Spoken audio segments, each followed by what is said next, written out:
अगर एक दिन आप खुद को अपने सामने खड़ा देखें, वही चेहरा, वही आवाज, वही हरकतें, लेकिन उसकी आंखों में कुछ अजीब हो, कुछ ऐसा जो इंसानी नहीं, तो आप क्या करेंगे?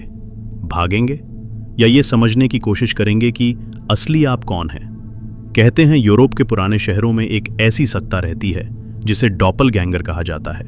आपकी ही परछाई, लेकिन वो आप नहीं होती, और जब वो दिखती है तो समझ लीजिए कि कुछ बहुत भयानक होने वाला है। दोस्तों, अगर आप इस चैनल पर नए हैं तो अभी सब्सक्राइब कर लीजिए, क्योंकि ऐसी कहानियां बनाने में बहुत मेहनत लगती है। मैं एक छोटा सा क्रिएटर हूं और मेरा 1000 सब्सक्राइबर्स का टारगेट है, जिसे मुझे आपके सपोर्ट से जल्दी पूरा करना है। तो प्लीज जल्दी से सब्सक्राइब करके इस फैमिली का हिस्सा बन जाओ। आपका एक सब्सक्राइब मुझे और भी ज्यादा मोटिवेशन देता है।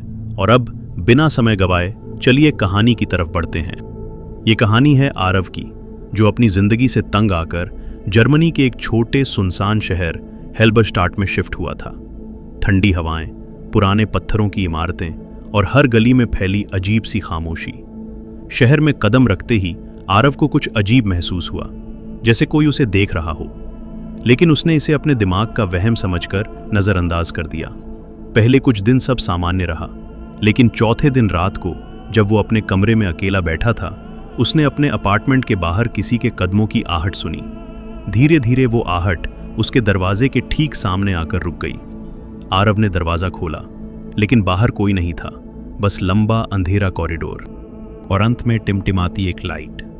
अगली सुबह जब आरव ऑफिस जाने के लिए तैयार हो रहा था, उसने आईने में खुद को देखा, लेकिन एक पल के लिए उसे लगा कि उसका रिफ्लेक्शन उससे थोड़ा देर से हिला, जैसे आईने में खड़ा वो असली आरव नहीं था, बल्कि कोई और था जो उसकी नकल कर रहा था। आरव ने तुरंत आंखें झपकाईं और सब कुछ सामान्य हो गया। उसने इसे भी अपनी थकान का असर समझकर नजरअंदाज कर दिया, लेकिन असली डर तो तब शुरू हुआ। उस दिन ऑफिस में उसके एक सहकर्मी ने उससे कहा, आरव, तुम आज सुबह मुझे क्यों इग्नोर कर रहे थे?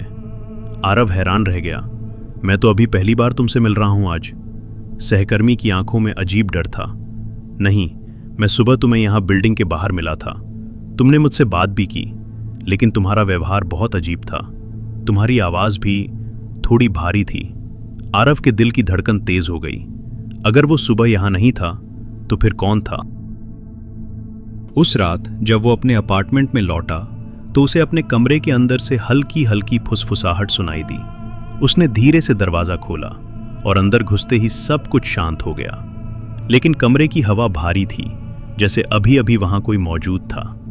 आरव ने डरते हुए कमरे की लाइट ऑन की, और जैसे ही उसकी नजर सामने लगे आईने पर पड़ी, उसका खून जम गया।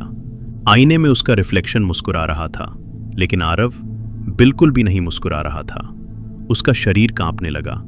उसने धीरे धीरे अपना हाथ उठाया, लेकिन आईने में खड़ा वो पहले ही हाथ उठा चुका था, जैसे वो आरव के हर मूव को पहले से जानता हो, या शायद उसे कंट्रोल कर रहा हो। और तभी आईने में खड़ा वो दूसरा आरव अचानक बोल पड़ा, अब मैं बाहर आऊंगा। आरव पीछे हट गया। उसकी सांसें तेज हो गईं, लेकिन उससे भी ज्यादा डरावनी बात यह थी कि वो आवाज उसके अपने गले से नहीं निकली थी। कमरे की लाइट एकदम से बंद हो गई और अंधेरे में उसे साफ साफ महसूस हुआ कि अब वो कमरे में अकेला नहीं है। कमरे में गुप्त अंधेरा था। आरव की सांसें तेज हो चुकी थीं और उसका दिल ऐसे धड़क रहा था जैसे सीने को चीर कर बाहर निकल आएगा। तभी उसके ठीक पीछे किसी के पैरों की धीमी धीमी आहट सुनाई दी। वो जानता था वो अकेला नहीं है। उसने हिम्मत जुटाकर धीरे धीरे पीछे मुड़कर देखा, लेकिन वहां कुछ नहीं था। पर अचानक आईने की तरफ से हल्की सी हंसी गूंजी। वो हंसी बिल्कुल उसकी अपनी थी, लेकिन उसमें एक अजीब सी क्रूरता थी, एक ठंडापन जो इंसानों में नहीं होता। अचानक लाइट वापस आ गई और आरव ने कांपते हुए आईने की तरफ देखा। इस बार उसका रिफ्लेक्शन बिल्कुल स्थिर खड़ा था, लेकिन उसकी आंखें काली हो चुकी थीं। वो मुस्कुरा रहा था और फिर धीरे धीरे उसने अपना हाथ आईने की सतह पर रखा। आरव का गला सूख गया, क्योंकि अगले ही पल वो हाथ आईने के अंदर से बाहर निकल आया। आरव पीछे गिर पड़ा। उसकी आंखों के सामने उसका ही दूसरा रूप, उसका डॉपलगैंगर, धीरे धीरे आईने से बाहर निकल रहा था। उसका शरीर बिल्कुल वैसा ही था, लेकिन उसकी हर हरकत में कुछ अस्वाभाविक था, जैसे कोई इंसान बनने की कोशिश कर रहा हो। उसके चेहरे पर वही मुस्कान थी, लेकिन अब वो और भी डरावनी लग रही थी। तुम बहुत समय से मेरी जगह जी रहे हो, उस डॉपलगैंगर ने कहा। उसकी आवाज गहरी और भारी थी, जैसे कई आवाजें एक साथ बोल रही हों। आरव ने कांपते हुए पूछा, तुम क्या हो? वो हंसा। मैं वही हूं जो तुम बनने से डरते हो, तुम्हारा असली रूप, तुम्हारी परछाई। धीरे धीरे वो आरव के करीब आने लगा और हर कदम के साथ कमरे का तापमान गिरता जा रहा था। आरव ने भागने की कोशिश की, लेकिन उसका शरीर जैसे जाम हो चुका था।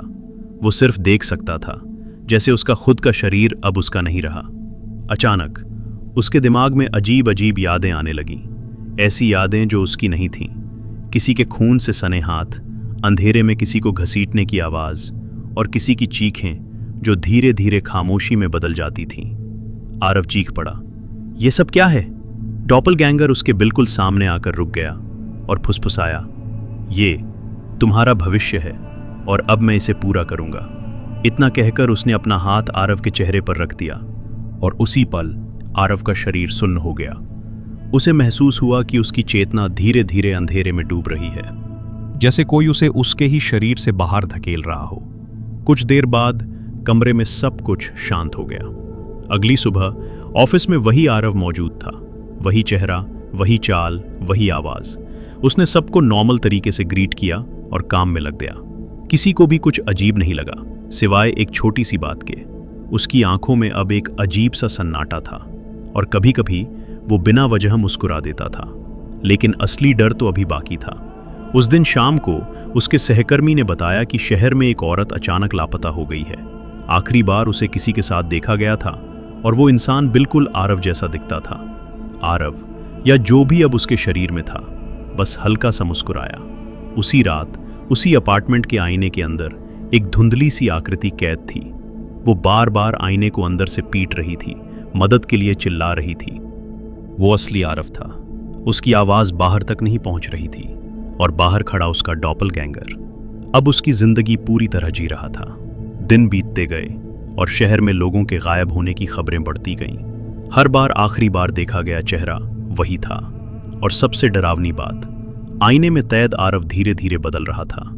उसकी आंखें भी अब काली होने लगी थीं और उसके चेहरे पर भी वही डरावनी मुस्कान आने लगी थी, जैसे अब वो भी एक नया डॉपलगैंगर बनने जा रहा हो। कहते हैं, अगर आप कभी अपने जैसे किसी इंसान को देखें तो उससे बात करने की गलती मत करना, क्योंकि हो सकता है अगली बार आईने के अंदर जो फंसा हो वो आप हों। अगर आपको ये वीडियो पसंद आई हो तो इस वीडियो को लाइक करें, चैनल को सब्सक्राइब करें और कमेंट में बताएं आप किस तरह की हॉरर कहानियां सुनना चाहते हैं, ताकि मैं आपके लिए और भी अच्छी कहानियां लेकर आता रहूंगा।